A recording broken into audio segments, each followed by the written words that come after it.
네, 우리 사랑하는 벌떼 가족 여러분, 추석 연휴 이틀째 접어들었는데 어떻게 잘 지내고 계신가요? 맛있는 음식 너무 많이 드셔서 벌써 한 1-2kg 찌신 분들도 계실 것 같다는 생각이 들어요. 우리 교회는 전통적으로 그 뚱클럽이 있는데 그 뚱클럽에 원래 있는 분들은 빨리 탈퇴하시길 바라고, 뚱클럽에 그 언저리에 계신 분들도 있거든요. 거기 뚱클럽에 들어가면 절대 안 됩니다. 빨리 좀 빼면 좋겠고, 맛있는 거는 드시되 살찌지 않게 그렇게 좀 드셨으면 좋겠습니다.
그때에 예수께서 성령에게 이끌리어 마귀에게 시험을 받으러 광야로 가사 40일을 밤낮으로 금식하신 후에 줄이신지라.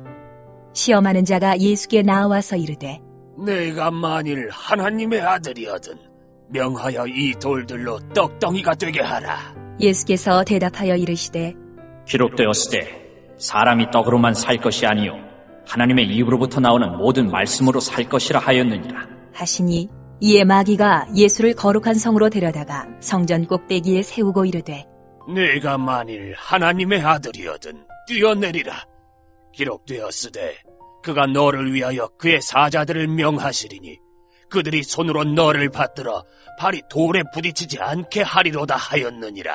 예수께서 이르시되, 또 기록되었으되 주 너의 하나님을 시험하지 말라 하였느니라 하시니, 마귀가 또 그를 데리고 지극히 높은 산으로 가서 천하 만국과 그 영광을 보여 이르되, 만일 내게 엎드려 경배하면 이 모든 것을 내게 주리라. 이에 예수께서 말씀하시되, 사탄아 물러가라. 기록되었으되 주 너의 하나님께 경배하고 다만 그를 섬기라 하였느니라. 이에 마귀는 예수를 떠나고 천사들이 나와서 수종되니라. 오늘 이 본문을 우리가 읽었는데 하나님 말 예배하라 라는 제목으로 말씀을 잠깐 드리려고 합니다. 예수님께서 공생애를 시작하시기 전에 예수님이 먼저 광야로 가셔서 40일 동안을 금식하는 내용을 오늘 본문 우리들에게 말씀해 주고 있습니다. 여러분들은 금식을 해보신 적이 있나요? 저도 금식을 많이는 안 해봤어도 좀 해봤는데, 사람이 한 끼만 안 먹어도 굉장히 힘들어지고, 하루만 안 먹으면 사람이 막 짜증이 나고, 3일 정도를 금식을 하면은 움직이는 건 다 먹을 거로 보이죠. 그게 인간의 생리적인 현상입니다. 예수님은 광야에서부터 40일을 금식하셨습니다. 이 틈을 사탄 마귀가 타고 들어오는 것이죠.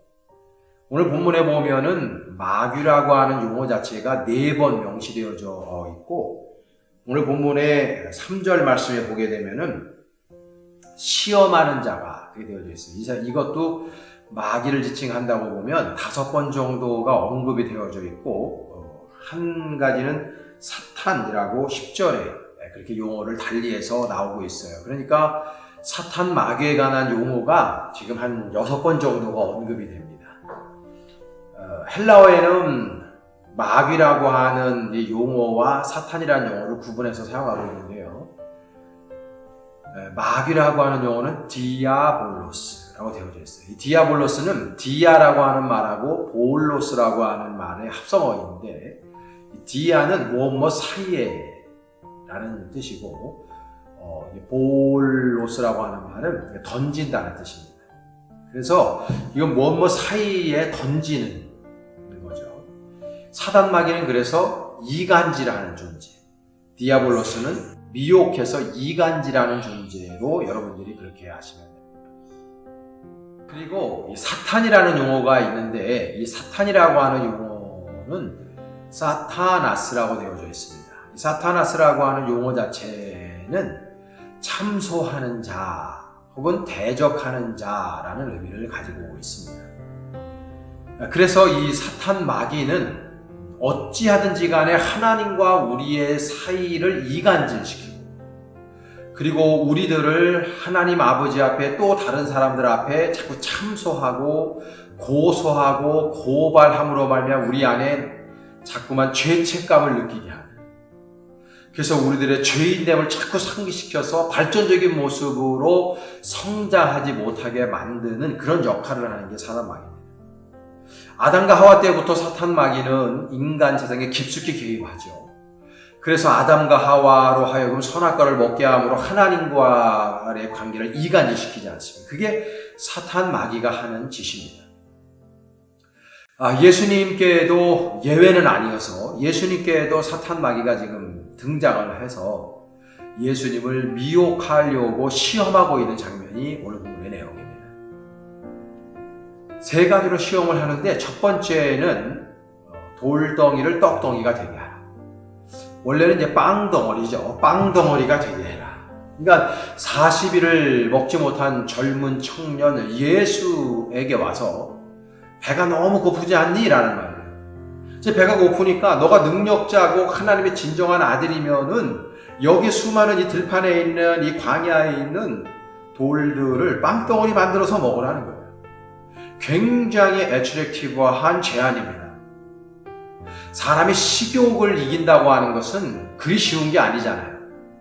인간의 욕구 중에 최고의 욕구가 식욕이지 않습니까? 그거를 이겨야 되는데, 그래서 지금 예수님께서는 그걸 극복하고 40일을 금식하셨는데 지금 예수님에게 미혹하는 거죠. 그 돌덩어리를 빵덩어리로 만들어서 먹어라.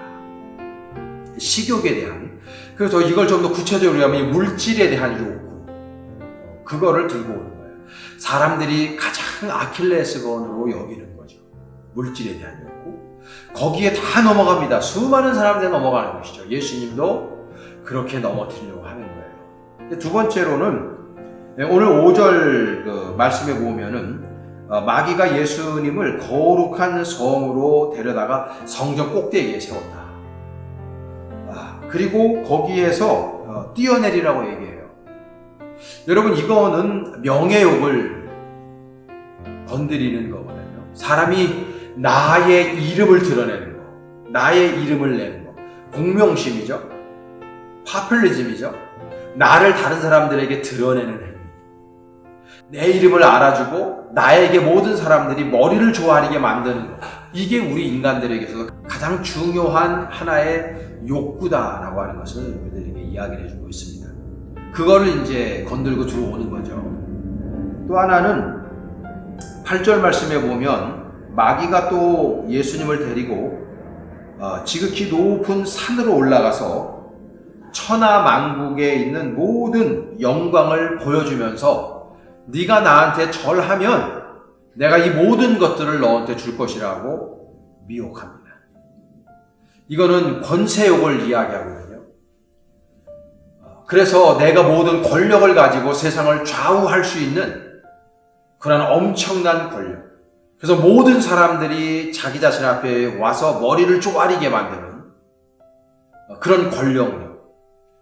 우리 인간들이 가지고 있는 최고의 세 가지의 약한 욕구에 대해서 지금 들고 나오는 겁니다. 식욕, 특별히 물질욕이죠.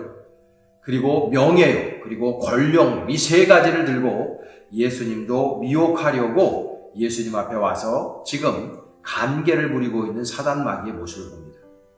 오늘 우리가 여기서 특별히 제가 주의 깊게 보는 단어는 10절에 있는 말씀인데요. 하나님께 경배하고 다만 그를 섬기라. 예수님께서 말씀하신 거예요. 이건 사단에게. 두 가지를 말씀하셨는데 영어로는 worship 그리고 service를 이야기합니다.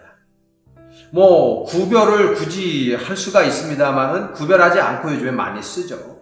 여러분 worship, 이 경배, 예배라고 하는 것이 뭡니까? 이 헬라어 원전에 보면 프로스코네오라고 되어져 있는데 이 프로스코네오라고 하는 것은 무릎을 꿇다라는 의미를 가지고 있는 거거든요. 그러니까 여호와 하나님 아버지 앞에만 무릎을 꿇는 거예요.